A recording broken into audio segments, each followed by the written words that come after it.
hindi po mapigilan ng ating gobyerno dahil walang pangil ang batas para dito sa mga malalaking oil companies. Walang pangil ang ating Pangulo sa mga ganid na mga negosyante ng petrolyo, pero po may pangil ang ating Pangulo sa pag-suspend ng piso na fare increase.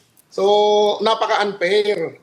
Kung makikita natin, yung mga malalaking negosyante, bilyon-bilyon, 3 bilyon kada araw o mahigit pa ang kinikita. Samantalang kami, piso hanggang 2 piso, regulated. At anytime, pwedeng isuspend o pwedeng hindi maaprubahan. Kaya napakaswerte nitong mga negosyante na para bang ang batas talaga ay ginawa lamang para sa kanila. Kuya Mar, matanong ko lang, no, kahapon kasi nandito si Chairman Vigor Mendoza ng LTFRB. Ang sabi niya sa amin, in constant dialogue naman daw siya with you guys. Pero ang gusto kong malaman is, kung nagpasa na ba kayo ng petition for a fair hike, effective lang, no, sa pagsisimula nitong krisis sa Iran?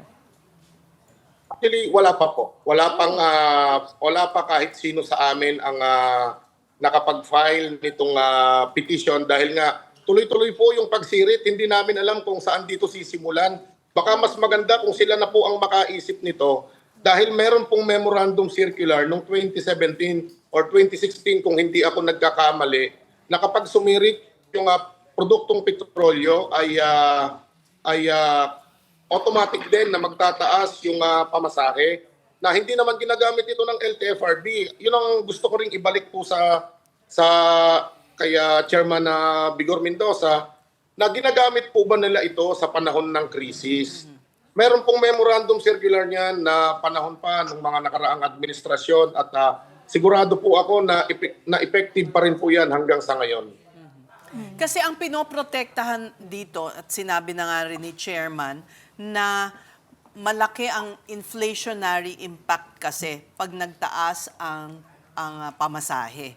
Kaya kumbaga, kayo ang, isinasakripisyo. Hindi, maling-mali po yun, Ma'am Ces.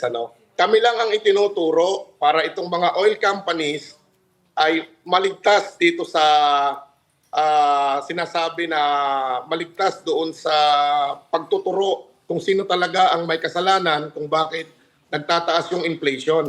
Kung hindi po magtataas ng presyo ng petrolyo, hihirit po ba kami ng taas pasahe? Hindi ho ba ang ugat nitong inflation ay yung mataas na presyo ng petrolyo? Kagaya ngayon, Ma'am Ces, ladies, kung makikita natin, hindi nagtaas ng pamasahe. Sinuspend yung piso na fare increase. Pero nagtaasan na yung mga pangunahing bilihin, ang bigas, kung di ako nagkakamali, hindi po bababa sa 2 piso kada kilo ang itinaas. At yung iba pang mga basic goods ang tumaas na. So dapat hindi sa amin ibintang. Sa amin po binibintang, imbis na dito sa mga ganid na ang gusto lamang ay malalaking tubo, itong mga oil companies, di po ba?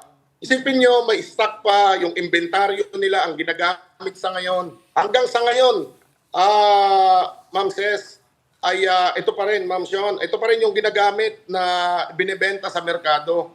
Stock pa nila ito bago pa magkaroon ng digmaan sa gitnang silangan. Pero nagtaas na sila at ang pinapaliwanag kahapon, kaya sila nagtaas dahil nabuking sila para doon sa ipapatong ito, doon sa susunod na bibilhin nila.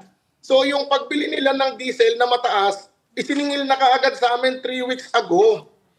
Next week pa lang, inamin nila na next week pa lang po darating yung supply na nagsimula po nitong digmaan. So yung ginagamit natin ngayon, hanggang sa susunod na Martes siguro, stock pa po nila, inventaryo pa po nila ito. So dinadaya tayo, pinagsasamantalahan tayo, walang pangilang batas, ginigipit kami ang itinuturo na may kasalanan dito sa inflation na hindi pa naman pinatutupad yung fare increase, pero hindi nila masilip, walang pangil ang Pangulo. Sa maliliit lang sila may pangil.